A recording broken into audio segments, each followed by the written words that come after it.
Hi, this is THaynes, Winston, North Carolina. This is my 90-day Showdown Throwdown Challenge. I made my way down to Georgia. Georgia's where I'm originally from, visiting my family. I started, hadn't been here since Thanksgiving 2011. I started Visalis in January 2012.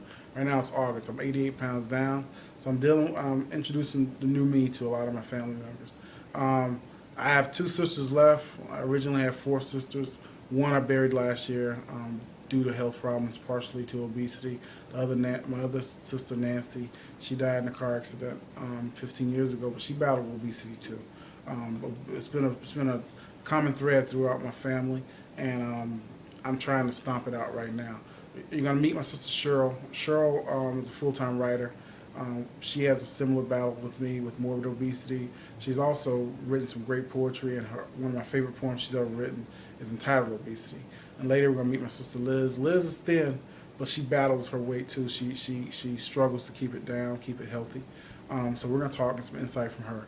I also got a workout plan with my nephew Gerald. You can meet my mom. So this is THaynes with Salem, North Carolina. This is my 90-day Throwdown Showdown Challenge.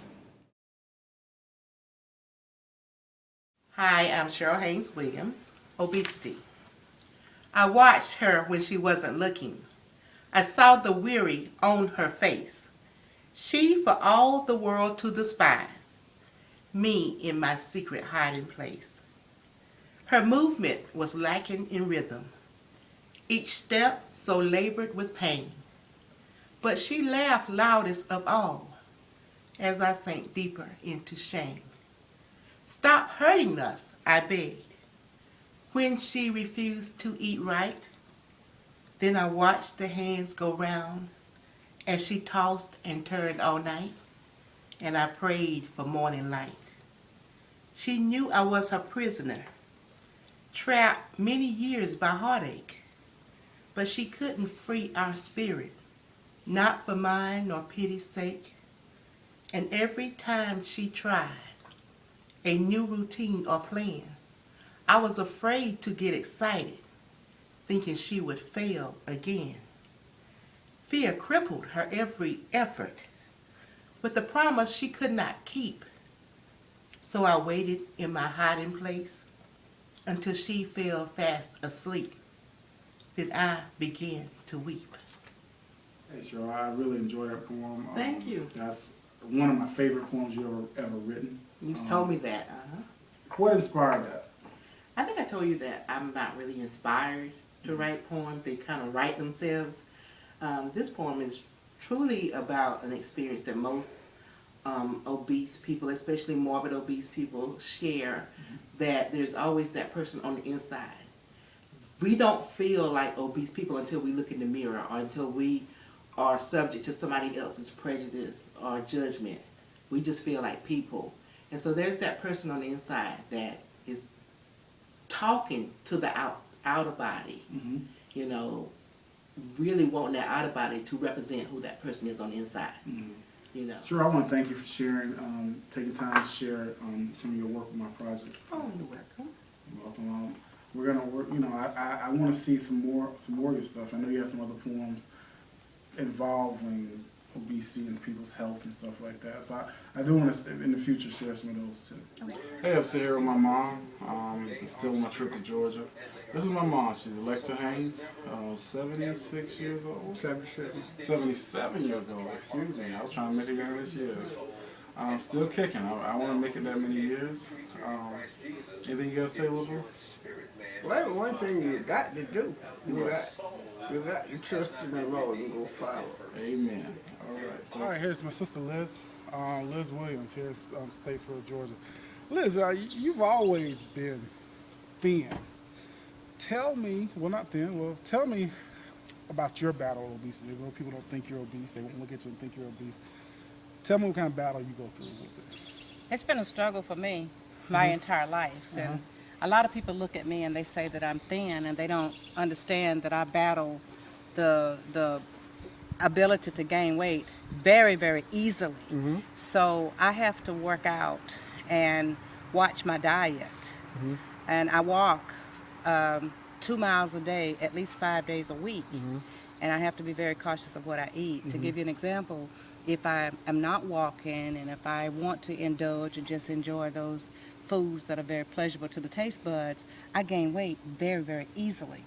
I've realized that we have what's called a generational curse, and it's that curse of obesity.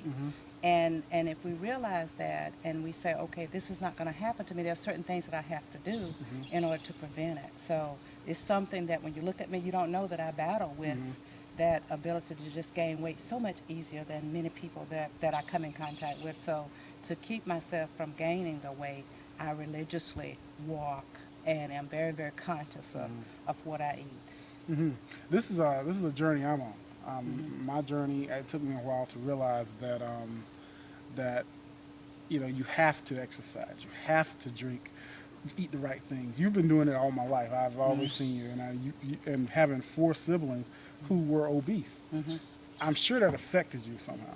Tell me how that affected you. Just seeing your younger brothers and sisters come up, or younger sisters and me, the brother, come up and succumb to it. Tell me how that affected It did my entire life, and I'm older, and as I saw the weight problems in our uncles and our aunts, it's like, Lord, I don't want to be like that. I just don't want to be overweight, because I saw the limitations that were put on my family because of the weight, and I saw sometimes the prejudices that they had to face because they were large, and I just did not want to encounter that. Before, for many years, I would go to the gym 3 or 4 times a week and participate in step aerobics and just do all kinds of things just to keep the weight off. And it's difficult, and women that I come in contact with, they're very, very surprised to find that's a battle that I fight and have been fighting my entire life, and it hurts me sometimes to talk about it, but I have to keep going, because if I don't, I'll wind up in the same situation. And I'm just so thankful, and I'm grateful as I'm driving up and down the highway. I am so grateful that God's Spirit has filled you, and you see the need, and you have that I can do it attitude, and know that, okay, I'm tired. Satan, I'm tired of letting you have control of my body. I am going to take it back, and I am at a point where I am willing to do whatever I have to. And the fact that now you are providing opportunity for the world to see the battle and the challenge that you're fighting, and that you're going to overcome. And as you overcome this, you're going to help others to say, gosh, I can really do this. So God's going to bless you through that process. I plan. This is August 26th. I plan to be here again probably later end of the year to visit you tomorrow. And you're going to be a different person. You ready? Can you handle your brother looking amazing? On that day when you come back, we're all going to be emotional. When I see you, I probably just go, oh my God. But the fact that you say, I'm going to be a different person, guess what? It will happen. And that's what, you see your mom, it will happen.